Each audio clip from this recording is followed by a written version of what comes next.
సామెతల గ్రంథము సామెతల గ్రంథము 13వ అధ్యాయము 3వ వచనం చదువుకున్నట్లయితే, తన నోరును కాచుకున్నవాడు తను కాపాడుకును, ఊరకే మాట్లాడేవాడు తమకు నాశనము తెచ్చుకును. ప్రియవచనమా, దేవుడిలాగా దేవుని వాక్యంలో ఇలా రాయబడి ఉన్నది. ఏమంటున్నాడో చూస్తున్నట్లయితే, తన నోరును కాచుకున్నవాడు తన కాపాడుకుంటాడు, ఊరకే మాట్లాడేవాడు తమకు నాశనము తెచ్చుకున్నాడు. ప్రియ దవచనమా, చాలా అద్భుతమైన మాటలు మనం చదువుకుని ఉన్నాం. ఈ మాటలో ఉన్న మాధుర్యాన్ని కొద్దిసేపు మనము ధ్యానం చేసుకుందాం. ఎడవల జ్ఞాపకం చేసుకుంటే, తన నోరును కాచుకున్నవాడు. ప్రియ దవచనమా, ఒకసారి మనం ఆలోచన చేద్దాం. నోరు మంచిదైతే ఊరు మంచిదని ఒక సామెత ఉన్నది.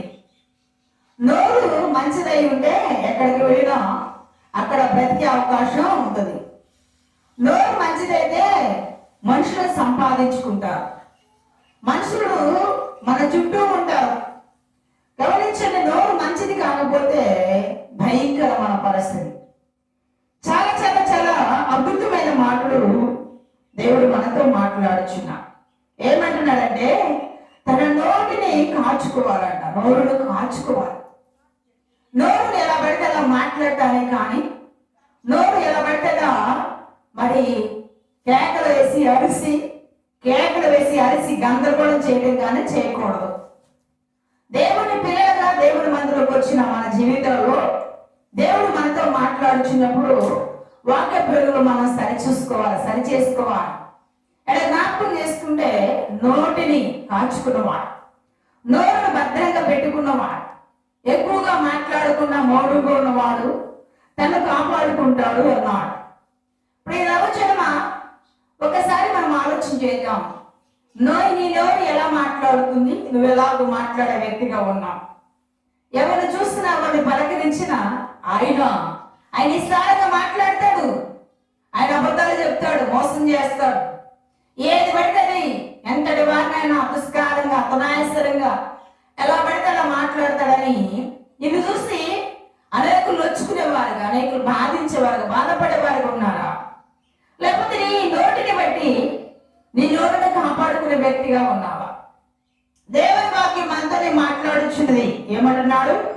తన నోరును కాచుకున్నవాడు తను కాపాడుకుంటాడు. అందుకే దేవుడి వాక్యం తెలియజేస్తుంది ఏంటంటే, జ్ఞానం గలవాడు నోటి మాటలకు చాలా పొదుపుగా, చాలా పద్ధతిగా, చాలా జ్ఞానంగా మాట్లాడు. జ్ఞానం లేని వాడు విస్తారంగా మాట్లాడతాడు. మరి గమనించండి, ఏం మాట్లాడాలో తెలియదు, ఎవరిని పెట్టిన తిరస్కారం, వీడెంత వాడెంత అని భయంకరంగా హింస, భయంకరమైన దుర్భాషలు, భయంకరమైన మాటలు మాట్లాడతాడు. జ్ఞానం కలిగిన వాడు ఏం మాట్లాడతాడు తెలుసా? ఎక్కడ ఏం మాట్లాడాలో, ఎవరితో ఎంత మాట్లాడాలో, ఎంత పద్ధతిగా మనం ఉండాలో అని చాలా మిళితముగా, చాలా యోగికరంగా, చాలా పవిత్రతగా, చాలా పవిత్రుడుగా ఉంటాడు. గమనించండి నా ప్రియ సహోదరి, దేవాలయంలో మనం చూస్తున్నట్లయితే గమనించండి, మన నోటి మాటలంట కొద్దిగా ఉండాలంట. అంతేకాదు, విస్తారంగా మనం మాట్లాడటానికి వీలు ఉంటాయి. విస్తారమైన మాటలో దోషం ఉండదు మానదని దేవుని వాక్యం తెలియజేస్తుంది. ప్రియ దవచనమా, ప్రియ దేవుని సేవకులారా, దేవుని బిడ్డలారా, దేవుని జనంగమా, మరొకసారి ఆలోచన చేద్దాం. మనం ఏం మాట్లాడుచున్నాం? ఎంత మాట్లాడుచున్నాం? మన మాటలు దేవునికి మరి ప్రజలకు ఇష్టకరంగా ఉన్నాయా? దేవునికి ఆయాస్కరంగా ఉన్నాయా? లేకపోతే వినే వారికి ఇబ్బందికరంగా ఉన్నాయా? నీ కుటుంబస్తులతో ఎలా మాట్లాడుతున్నావు? నీ భార్యతో ఎలా మాట్లాడుతున్నావు? నీ భర్తతో ఎలా నీ పిల్లలతో ఎలా మాట్లాడుతున్నావు?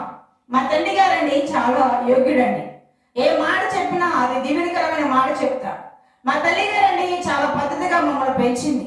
ఆమె చెప్పిన మాట మేము జవదాటలేదు, మేము క్రమంగా ఉన్నామని నీ పిల్లలు చెప్పగలగా. నీ పిల్లలు చూసినప్పుడు నీ పిల్లలు కూడా గమనించండి, వారి మాటలు కూడా ఇంపుగా ఉంటాయి. తల్లిదండ్రులు దేవుని మందిరంలో, దేవుని సన్నిధిలో, దేవుని పరిశుద్ధ జ్ఞానం ప్రకారం దేవునికి ఇష్టకరంగా జీవిస్తూ బ్రతుకుతున్నప్పుడు ఆ పిల్లలు కూడా దేవుని మహిమార్థంగా జీవిస్తారు. అలా కాకుండా ఏది పడితే అది మాట్లాడటం, ఎంత పడినా, ఎంత పెద్దోళ్ళని చూడకుండా, ఎంత మరి గమనించండి, వ్యక్తులైనా సరే దుష్కారంగా దునాయాసరంగా ఆల్రెడీ వాక్యం చెప్పారండి. ఏం చెప్పారండి అని వాడు ఎంతో ప్రయాసపడి ఎన్నో దినాలు ఉపవాసం అండి కనీగార్చి వాక్యాన్ని బోధిస్తే ఆ వాక్యాన్ని కూడా వివరిస్తారు, వాక్యాన్ని కూడా విమర్శ చేస్తారు. కాదు, ఎవరైనా పాడపడుతున్నప్పుడు ఆ పాటను బట్టి ప్రభుని స్తుతించాలి. ఆయనకు వచ్చినట్టు పాడుతున్నాడు, దేవుని మహిమార్థంగా పాడుతున్నాడు. ఎవరో మెచ్చుకుంటారనో, లేకపోతే ఎవరో పూలదండలు వేస్తారనో, ఎవరో సన్మానం చేస్తారని కాదు. దేవుని మహిమార్థంగా పాడుతున్నప్పుడు ఆ బిడ్డను మెచ్చుకోవాలి. చక్కగా పాడేవరైనా గాడ్ బ్లెస్ యు అని చెప్పాలి. అలా కాకుండా ఈడు పాట ఎవరంటారన్నావు అనుకో, ఆ నోటిని అదుపు లేకుండా ఇష్టానుసరంగా మాట్లాడిన వ్యక్తిగా అవుతాం. అంతేకాదు నా ప్రియ సహోదరి, నీ మాటలు అనేకులు విన్నప్పుడు ఓదార్చబడడానికి, నీ మాటలు అనేకులకు తెప్పల్లా చేయడానికి, కురిగిన వారిని లేవనెత్తడానికి, పడిపోయిన బలహీనంగా ఉన్న వారిని చేపట్టుకొని ఆదరించడానికి నీ మాటలు ఉపయోగపడాలి. గమనించండి, ఎవరైనా దగ్గరకు వచ్చినప్పుడు నువ్వు వాళ్ళకి ఏం చెప్పాలి? అమ్మా, బలహీనంగా ఉన్నావు, ప్రభు మీద ఆనుకో, ప్రభు మీద ఆధారపడు, దేవుడు నేను దీవిస్తాడు, దేవుడిని సహాయం చేస్తాడని ఒక ధైర్యంతో కూడిన మాటలు మరి నీ నోరాల మనసాల వారిని దీవించి ఆస్వాదించి పంపించినట్లయితే వారు గమనించండి, తెప్పళ్ళే వారిగా, వారు ఆ బలహీనత నుండి, ఆ కురిగిన స్థితి నుండి, భయంకరమైన డిప్రెషన్ లో నుండి మరి వారు లేవనెత్తే వారిగా ఉంటారు. అలా కాకుండా నీ నోరు ఎలా పడితే అలా మాట్లాడుతుందంటే నువ్వు దేవునికి ఇష్టడవు కావు, దేవునికి ఇష్టరాలు కావు. ఎందుకంటే జ్ఞానం గలవాడు నోరు తెలిస్తే దేవుడు ఉపదేశమే చేస్తాడు, జ్ఞానం లేని వాడు విస్తారంగా మాట్లాడతాడు. అందుకంటాడు, మృదువైన మాట కోపాన్ని కూడా చల్లారుస్తుంది, నొప్పించే మాట క్రోధాన్ని కూడా రేపుతుందంట. మృదువుగా మాట్లాడాలి. మొదటిగా నీ ఇంటి ఎలా ఉన్నావు, నీ పిల్లలతో ఎలా ఉన్నావు, బయటికి వెళ్ళినప్పుడు ఎలా ఉన్నావు, గమనించండి, మందిలోకి వచ్చినప్పుడు ఎలా ఉన్నావు, నువ్వేం మాట్లాడుతున్నావు ఒకసారి ఆలోచన చేసుకోవాలి. చెప్పుచున్న నేను కానీ వినిచిన మీరు కానీ మనిషబ్దం ద్వారా వింటున్న ప్రతి ఒక్కరు పరిశోధన చేసుకోవాలి. వాక్యం వెలుగులోకి వచ్చినప్పుడు మనం ఎంత మాట్లాడుచున్నాం, ఏం మాట్లాడుచున్నాం మనకు అర్థమవుతుంది. వాక్యం నీ దగ్గర లేకపోతే, వాక్యం నీ హృదయం లేకపోతే నువ్వేం మాట్లాడుతున్నావు నీకు అర్థమే కాదు. నీ మనస్సాక్షి ఇన్ని మాటలు మాట్లాడా, ఎంత గొడవ జరిగినా, ఎంత భయంకరమైన యుద్ధం జరిగినప్పుడు కూడా నువ్వు ఎలా ఉంటావు అంటే ఏమి జరగలేదన్నట్టుగా ఉంటావు. ఈ మనస్సాక్షి మీద నిరూపణ చేయదు, ఎందుకంటే నీ మనస్సాక్షి చచ్చిపోయింది, నీ మనస్సాక్షి బలహీనమైంది కనుక ఆ బలహీనమైన మనస్సాక్షి నీ మాటలను బట్టి నీ మీద నిరూపణ చేయదు. ఎవరితో ఏదైనా మాట్లాడినప్పుడు మన మనస్సాక్షి మనం గుంచుకున్నా, అయ్యో ఆ సోదరి బాధపడిందేమో ఆ మాట మాట్లాడుకుండాల్సింది, ఆ సోదరి మనం నిందించాం, ఆ సోదరికి అబద్ధ సాక్ష్యం పలకం. గమనించి ఆ సహోదరిని మనం ప్రేమించవలసిన సహోదరిని మనం ఎందుకు బాధ పెట్టామని మన మనస్సాక్ష్యం చేస్తుందంటే బాధిస్తుంది, నిద్ర పట్టదు. గమనించండి, వారి కొరకు మనం ప్రయాసపడి ప్రార్థన చేసే వారిగా ఉంటాం. ఎందుకంటే ఎవరిని మాట్లాడినప్పుడు కూడా మన మాటలు చాలా పొదుపుగా, చాలా పద్ధతిగా ఉండాలి. అందుకన్నాడు, మీ సంభాషణ ఉప్పు వేసినట్టు రుచికరంగా కృపాసహితంగా ఉండనివ్వడు. మన సంభాషణ ఎలా ఉంది? ఇద్దరు మాట్లాడు కూర్చుండగా యేసుప్రభు వాళ్ళ మధ్యలోకి వచ్చాడండి. ఎమాయి గ్రామానికి వెలిచిన వాళ్ళ మధ్యలోకి వచ్చి వాళ్ళ సంభాషణ అంతా విన్నాడు. మన జీవితంలో మన సంభాషణ దేవుడు వినాలి. సంభాషణ ఎవరు సంభాషణ అంటాడంటే యెహోవా యందు భయభక్తులు గలవారు, జ్ఞానం కలిగిన వారు మాట్లాడుకుంటూ వారు సంభాషించారు. దేవుడి వాక్యం తెలియజేస్తుంది, ఇద్దరు మనుషులు మాట్లాడుకుంటారంట, దేవుని దూతలంట వాళ్ళ మధ్యలోనికి వస్తారంట. దేవుని యందు భయభక్తులు గలవారు మాట్లాడుకుంటుండగా ఆయన ఆలోచించుచున్నాడని దేవుడి వాక్యం తెలియజేస్తుంది. మన మాటలు ఎలా ఉన్నాయి? మన నోరారా మనసారా మనం ఎదుటి వారిని దీవించేవారుగా, ఎదుటి వ్యక్తిని బ్లెస్ చేసేవారుగా, గమనించండి, ఎదుటి వ్యక్తికి క్షేమాభివృద్ధికరమైన మాటలే, దీవెనకరమైన మాటలే, అమూల్యమైన మాటలే, సత్యమును గురించిన మాటలే, దేవుని గురించిన మాటలు మనం చెప్పినప్పుడు వాళ్ళు వింటారు. ఒక రోజు చెప్తారు, పలానా తండ్రి గారు, పలానా తల్లి గారు, లేకపోతే పలానా పెద్ద ఆయన నాతో ఈ మాటలు చెప్పాడు అని వాళ్ళు హృదయంతో, మనసుతో వాళ్ళు జ్ఞాపకం చేసుకుంటారు. జ్ఞాపకం చేసుకునే అవకాశం ఇవ్వాలంటే తన నోరును కాచుకోవాలి, మన నోటిని కాచుకోవాలి, మన నోరు భద్రం చేసుకోవాలి. భద్రం చేసుకుంటే మనల్ని మనం కాపాడుకున్నట్లు ఉంటాం. భద్రం లేకపోతే ఊరికే మాట్లాడతాడంట, నాశనం తెచ్చుకుంటాడు. చాలా మంది ఏం చేస్తారు తెలుసా? వాళ్ళ గురించి వీళ్ళ గురించి మాట్లాడుకుంటారు, ఇదిలో ఉన్న వారి గురించి మాట్లాడుకుంటారు. గమనించాలి, ఏమి జరిగినా ఏ ముచ్చట జరిగినా వీళ్ళ దగ్గరికి వస్తే వీళ్ళ దగ్గర తెలుస్తూ ఉంటాయి. ఈ వర్తమానాలని తెలియడానికి కారణం ఏంటంటే వాళ్ళ గురించి వీళ్ళ గురించి చెప్పుకోవడం వాళ్ళకి అలవాటు. వాడు ముసలమ్మ ముచ్చలు చెవుకోసుకుంటారు. అవి దేవునికి ఇష్టమైనవి కావండి. దేవుడు నమ్ముకున్నామంటే, దేవుడు కలిగి ఉన్నామంటే, దేవుడు ధరించుకున్నామంటే, దేవుడితో సహవాసం చేస్తున్నామంటే మనం ఎవరితో మాట్లాడాలంటే ప్రభుతో ఎక్కువ మాట్లాడాలి, మనుషులతో తక్కువ మాట్లాడాలి. మనుషులతో తక్కువ మాట్లాడాలి, యేసయ్యతో ఎక్కువ మాట్లాడాలి. ఆయన స్వరం వినడానికి, ఆయన ముఖ దర్శనం చేసుకోవడానికి, ఆయన ప్రసన్నతను చూడడానికి, ఆయన ఆలోచన ధ్యానించడానికి, ఆయన సన్నిధిలో జీవిత కాలం అంతా మొరకడానికి మనము ఆయన సన్నిధిలోకి మనం వెళ్ళాలి. దైవలేఖనం మనం చూసినట్లయితే దావీదు మహారాజు దేవుడి దగ్గర ఒక వరం అడుగుతున్నాడు. అయ్యా, నేను నీ సన్నిధిని వెతుకుతున్నాను, నీ ప్రసన్నత వెతుకుతున్నాను, నీ ఆలయంలో ధ్యానించాలని, నీ సన్నిధిలో నేను ఉండాలని ఆశపడుతున్నానని దేవుడి దగ్గర అతను సంభాషణ చేస్తున్నాడు. దేవుని దగ్గర మొర పెడుతున్నాడు. మన సంభాషణ కూడా అలా ఉందా? మనము కూడా దేవునితో మాట్లాడేవారుగా, మనుషులతో తక్కువ మాట్లాడేవారు. ఎవరైనా సరే మాట్లాడడానికి నిదానించాలి. గమనించండి, మాట్లాడడానికి నిదానించిన వాడు చాలా యోగ్యమైన వాడు, జ్ఞానం గల వాడు, తక్కువగా మాట్లాడతాడు. ఎందుకంటే వాడు జ్ఞానవంతుడంట, ఏ మాట అయినా నమ్ముతాడంట. జ్ఞానం లేని వాడంట గమనించండి, ఏ మాట చెప్పినా వినడు. జ్ఞానం లేని వాడు బుద్ధిహీనుడని దేవుని వాక్యం తెలియజేస్తుంది. జ్ఞానం లేని వాడు దేవునికి అయిష్టుడు.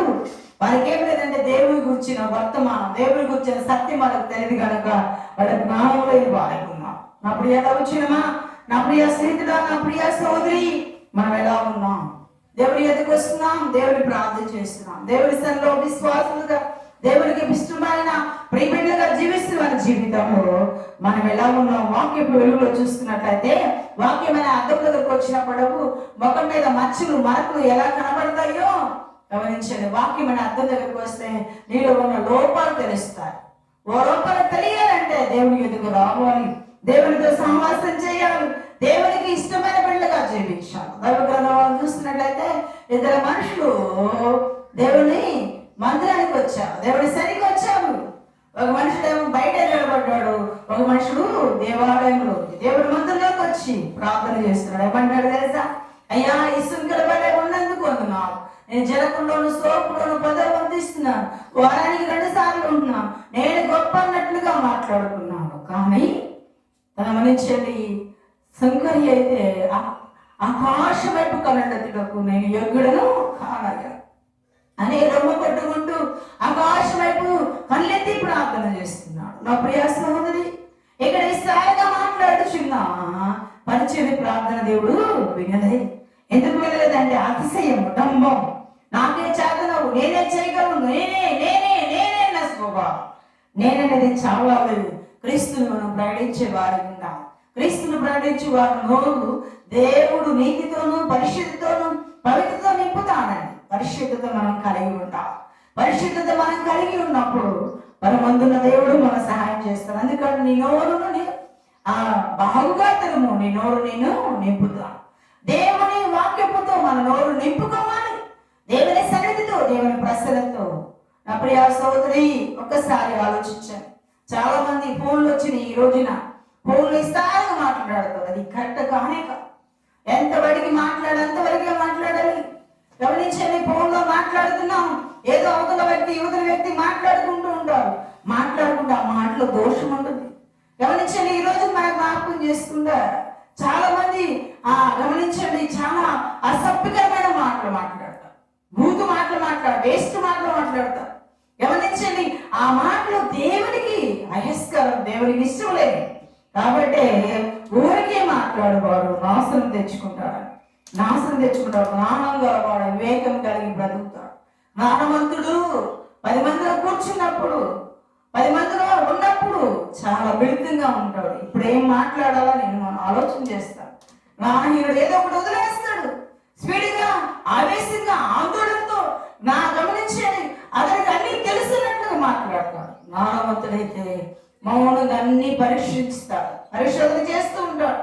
ఈ 10 మందిలో ఏం మాట్లాడితే క్షేమకరంగా ఉంటుందో, ఏం మాట్లాడితే దీవెనకరంగా ఉంటుందో, అందుకే మనం జ్ఞాపకం చేస్తుంటే జ్ఞానం లేని వాడు విస్తారమైన మాటలు మాట్లాడినా, గంటల గంటలు మాట్లాడినా ప్రయోజనం ఉండదు. కానీ జ్ఞానవంతుడు ఒక్క మాట, 2 మాటలు మాట్లాడితే ప్రయోజనకరంగా ఉంటుంది. మన జీవితాల్లో మనం ఎలా ఉండాలంటే మన నోరును కాచుకోవాలి.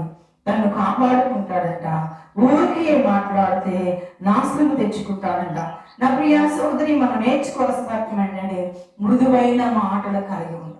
మృదువైన మాటలు, దీవెనకరమైన మాటలు కలిగి ఉండాలి.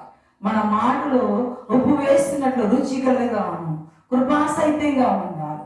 దేవుని పిల్లలుగా దేవుని సన్నిధికి వచ్చామంటే మనం ఎంత తగ్గించుకోనంటే నేల మట్టుకు తగ్గించుకొని ప్రభు పాదలు పట్టుకొని నేనేమై ఉన్నాను అది నీ కృపను బట్టి అయ్యా, నేనేమై ఉన్నాను నీ దయని బట్టి అయ్యని దేవుని పాదశలు ఒదిగిపోయే వారు ఉండాలి. కానీ నేను గొప్ప, నేను గొప్ప, నేను గొప్ప అంటే నువ్వు చాలా చాలా చాలా చాలా చాలా అజ్ఞానమైన సంగతి నువ్వు గుర్తెరగా. నువ్వు చాలా చాలా బలహీనుడమైన సంగతి నువ్వు గుర్తెరగా. నువ్వు ఎప్పుడైతే బలహీనుడు అవుతావో దేవుడు బలవంతుడైన సత్యాన్ని గుర్తిస్తావు.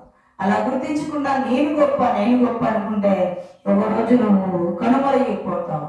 అప్పుడు ఏడ్చి గోలు చేసి గుండ్లు మానుకొని అల్లార్చిన ప్రయోజనం ఉండదు. కానీ దేవునికి ఇష్టడుగా దేవుని ప్రియమైన బిడ్డలు ఉండాలంటే మొదటిగా మనము జ్ఞానం కలిగిన తెరవాలి. రెండవదిగా మృదువైన మాటలు మాట్లాడాలి. మూడవదిగా మనము మన సంభాషణ ఉప్పు వేసినట్ల కృపాసహితంగా ఉండాలి. మనం కొద్దిగా మాట్లాడాలి. దేవునికరమైన మాటలు, దేవునితో కూడిన మాటలు మనం మాట్లాడాలి. ఎవరితో మాట్లాడినా ముందు యేసయ్యను పెట్టుకుని మాట్లాడాలి. యేసయ్య నామములో బాగున్నామమ్మా, యేసయ్య నామములో క్షేమంగా ఉన్నాం, యేసయ్య నామములో దీవెనకరంగా ఉన్నాం ఇలా చెప్పాలి. కానీ ఏది పడితే మాట్లాడటానికి వీలు లేదు. దేవుని పిల్లలుగా మనం వచ్చాము, దేవుని మనలో చేరి ఉన్నాం కనుక మనం పరిశోధన చేసుకుందాం. ఈ రోజు నుండి అయినా ఒక నియమం తీసుకుందాం, ఒక క్రమాన్ని పాటిద్దాం. విస్తారమైన మాటలు అనేకులు నొప్పిస్తాయి తల్లి. నిన్ను బట్టి నీ దగ్గరికి ఎవరు రారు. ఎందుకంటే నీ స్నేహితులు అంటూ ఉండరు. నిన్ను చూసిన వారందరూ దూరం వెళ్ళిపోతారు, అసహించుకుంటారు, బాధతో దూరం వెళ్ళిపోతారు. కానీ నువ్వు ఎప్పుడైతే అందరితో సమాధానం అనే బంధం కలిగి ఐక్యతను కాపాడుకుంటూ పరిశుద్ధిలో జీవిస్తావో అందరూ నీ స్నేహితులు అవుతారు. నిన్ను గూర్చి అందరూ దేవుడి నామాన్ని మహిమపరుస్తారు. నిన్ను బట్టి దేవుడి నామం అవమానపాలు కాకుండా ఉంటే నీ నోరు దేవునికి ఇష్టమైనదిగా ప్రియమైనదిగా ఉండాలని ప్రభువైన యేసయ్య నామములో తెలియజేస్తూ ఈ లేఖన భాగాలు దేవుడు దీవించి ఆశీర్వదించును గాక. ప్రార్థన చేస్తూ